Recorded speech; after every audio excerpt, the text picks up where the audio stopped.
Welcome to FRD herbals दोस्तों। आज हम लोग एक ज़रूरी टॉपिक के बारे में बात करेंगे जो शुगर के मरीज़ों से रिलेटेड है, यानी कि डायबिटिक माइलेटस के बारे में है। और प्री डायबिटिक्स यानी कि जिनको डायबिटीज़ हो सकती है, जो डायबिटीज़ होने के करीब में है, उनके बारे में आज बहुत ज़रूरी जानकारी देने वाला हूँ। देखिए दोस्तों, डायबिटीज़ में इंसुलिन रेसिस्टेंस आपने इंसुलिन रेसिस्टेंस के बारे में तो सुना होगा, लेकिन इंसुलिन रेसिस्टेंस किस तरह से जाने कि हमारी बॉडी में इंसुलिन रेसिस्टेंस कितना है, कैसे जाने कि इंसुलिन रेसिस्टेंस कितना है। अब इसे जानने के लिए हमें सबसे पहली चीज़ जो जाननी है वो ये है कि हमारी बॉडी में इंसुलिन कितना बन रहा है, इंसुलिन की मात्रा कितनी है। क्योंकि आपकी बॉडी में इंसुलिन बढ़ जाता है लेकिन शुगर नॉर्मल मात्रा में चलती है। कोई भी पेशेंट जब डायबिटीज़ में एंटर करता है तो एंटर करने से कई साल पहले से उसकी बॉडी में 10 से 15 साल पहले से आपकी बॉडी में इंसुलिन रेसिस्टेंस चालू होता है। 10 साल के बाद आप डायबिटिक होते हैं, यानी कि 10 साल तक आपकी बॉडी में इंसुलिन रेसिस्टेंस चल रहा है। यानी कि ग्लूकोज को सेल तक पहुंचाने के लिए समझे इतना इंसुलिन लग रहा था, वो धीरे धीरे धीरे धीरे ऐसे बढ़ गया, इतना बढ़ गया। ये इंसुलिन रेसिस्टेंस तभी तो होता है ना, जब इंसुलिन बढ़ते जा रहा बढ़ते जा रहा बढ़ते जा रहा। तो अब रेसिस्टेंस को पहचानने के लिए हमें क्या करना है? इंसुलिन रेसिस्टेंस को पहचानने के लिए सबसे पहला टेस्ट जो हमें ब्लड टेस्ट एक करवाना है वो है फास्टिंग इंसुलिन। अब ये जानना ज़रूरी है कि फास्टिंग इंसुलिन किस तरह से कराएं, ये भी तो ज़रूरी है कि इसकी भी तो जानकारी हो। काफ़ी सारी जगहों पे लोग फास्टिंग इंसुलिन नहीं करवाते, फास्टिंग ग्लूकोज करवाते हैं और पोस्ट लंच करवाते हैं, यानी कि खाना खाने के बाद का ग्लूकोज, खाना खाने से पहले का ग्लूकोज। लेकिन फास्टिंग इंसुलिन ये एक टेस्ट है जहाँ जो आपके रेसिस्टेंस को, इंसुलिन के रेसिस्टेंस को बताता है। तो इसमें हमें पहली चीज़ क्या करनी है कि फास्टिंग इंसुलिन करना है और साथ ही में फास्टिंग ग्लूकोज भी करना है।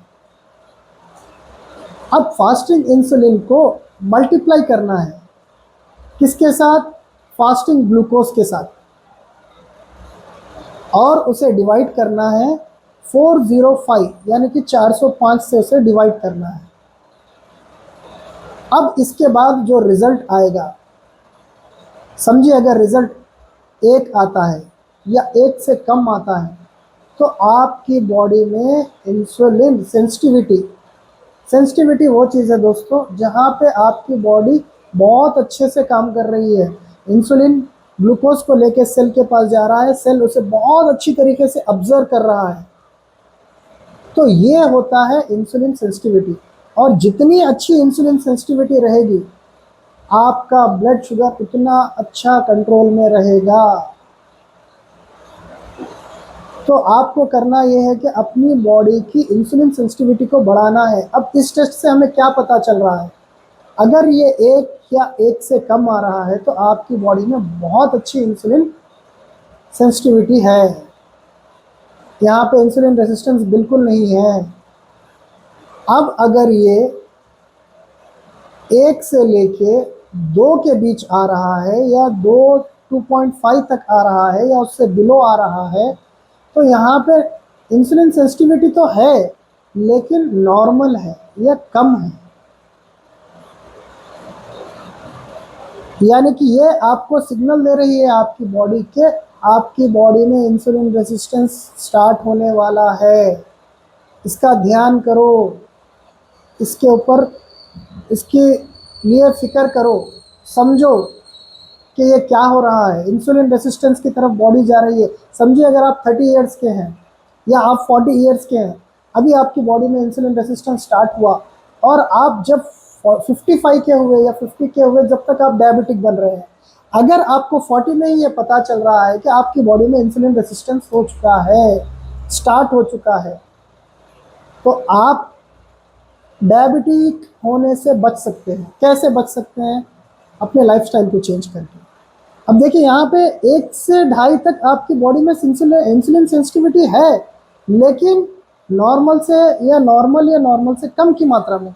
लेकिन अगर ये 2.5 के ऊपर जा रहा है, 2.3 पॉइंट के ऊपर जा रहा है, तो आपकी बॉडी में इंसुलिन रेसिस्टेंस चालू हो गई है, लेकिन आपके ब्लड ग्लूकोज का लेवल अभी भी कंट्रोल में रहेगा।